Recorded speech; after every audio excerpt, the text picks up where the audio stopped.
Isang Pilipina sa bansang Kuwait ang nakulong matapos nga itong baliktarin ng kanyang amo. Ito nga si kabayan, sa halip na makakuha ng tulong ay sa kanya pa napunta ang malaking problema. Para magkaroon tayo ng idea kung ano nangyari dito sa kaso ni kabayan, basahin natin ang nilalaman nitong balitang ito. 22 years na nga nagtatrabaho sa abroad itong si Sheila bilang isang overseas Filipino worker upang matustusan ang kanyang pangailangan at ng kanyang pamilya sa Pilipinas. Pero sa kabila ng sakripisyo at hirap ng buhay sa ibang bansa, hindi niya inaakalang daranas siya ng isang matinding pasakit at emosyonal na pananakit mula sa kanyang employer. Ito nga ay sa bansang Kuwait at mas lalo pang naglagay sa alanganin matapos siyang mabaliktad sa kaso. Ayon nga kay Sheila, nagsimula ang insidente sa simpleng usapan ng paglalaba.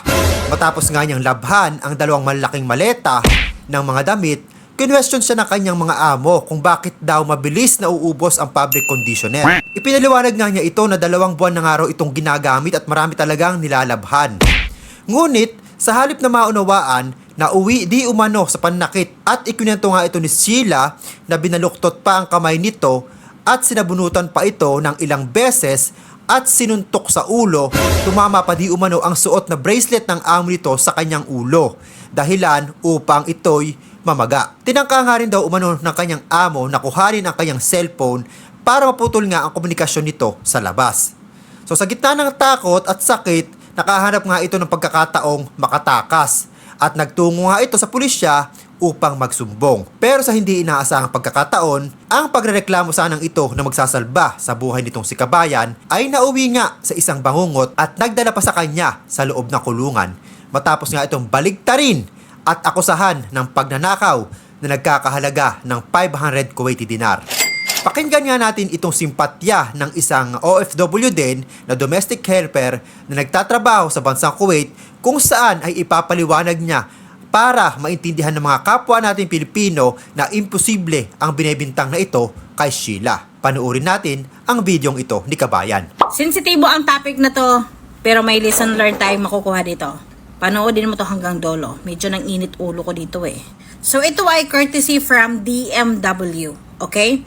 So si kabayan pinagbintangan ng 500 KD kaya makukulong siya. Tanong ko sa inyo, maniniwala kayo na may KD sa loob ng bahay ng mga employer? No. Dahil dito, card ang mga gamit nila. Kahit pa 10 anyos ang bata, card ang gamit nila. Maniniwala pa ako kung gold ang ninakaw ni kabayan.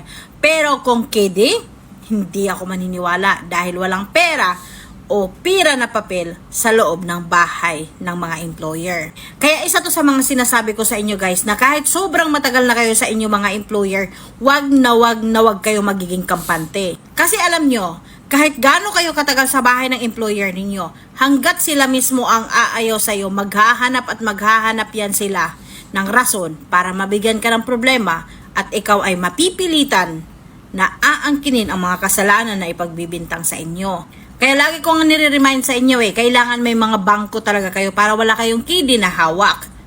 Or else, pag may pira kayo, ipadala nyo na kaagad sa Pilipinas at huwag nyong hahawakan o mag-iipon ng cash. Kasi kapag alam nila kasi guys na cash ang hinahawakan po ninyo, may tendency talaga na gagamitin nila yon against sa inyo.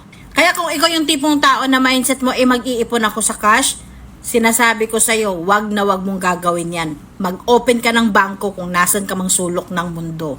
Kaya kung matagal ka na sa amo mo, kaya feeling busi ka na din makapag-utos sa kapwa mo, at makapagtrato ka sa mga baguhan, mag-ingat ka. Kasi baka mamaya, sa 1 segundo lang, magbago ang lahat. Kaya sa mga matatagal na sa amo, doble ingat ang gagawin po ninyo.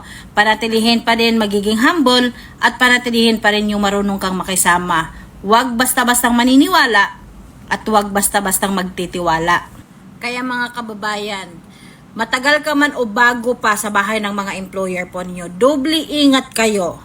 Magiging mapagmatsyag, magiging wais, buksan nyo ang inyong mga mata, makiramdam kayo. Kapag may red flag na sa loob ng pamamahay ng mga employer ninyo, mag-isip na kayo kung mananatili kayo o magwi-withdraw kayo. Kapag nagkakaroon na kayo ng problema sa loob ng pamamahay ng mga employer ninyo, tandaan mo, magbalot-balot ka na at ihanda mo na ang iyong sarili. Kaya mga kababayan, mag-ingat kayo. Huwag masyadong pakampante. Kahit sinasabi pa na kapamilya ang turing sa inyo, umatagal na kayo sa bahay ng employer ninyo. Lalong-lalo na sa mga baguhan. Dubli ingat kayo mga kababayan. Tulungan niyo ang inyong mga sarili. Tama ang sinabing ito ni Kabayan, lalong-lalo na sa mga lokal dito sa bansang Kuwait, hindi uso ang cash. Kaya paano nga naman magkakaroon ng 500 KD sa loob ng kwarto or kung saan man yan nakita na binibintang kay Kabayan.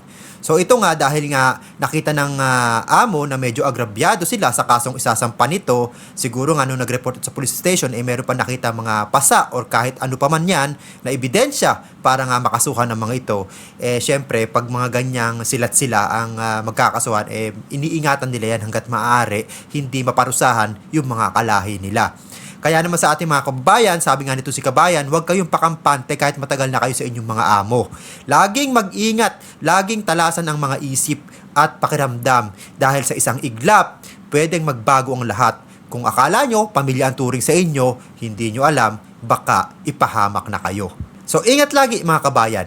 At kung nagustuhan nyo ang video ito at bago ka pa lamang dito sa aking YouTube channel, ay ini-invite kitang mag-subscribe at pahit na rin ang notification bell para lagi kang updated sa mga viral video at balitang OFW na ina-upload natin dito sa ating YouTube channel. Maraming salamat sa iyong panonood.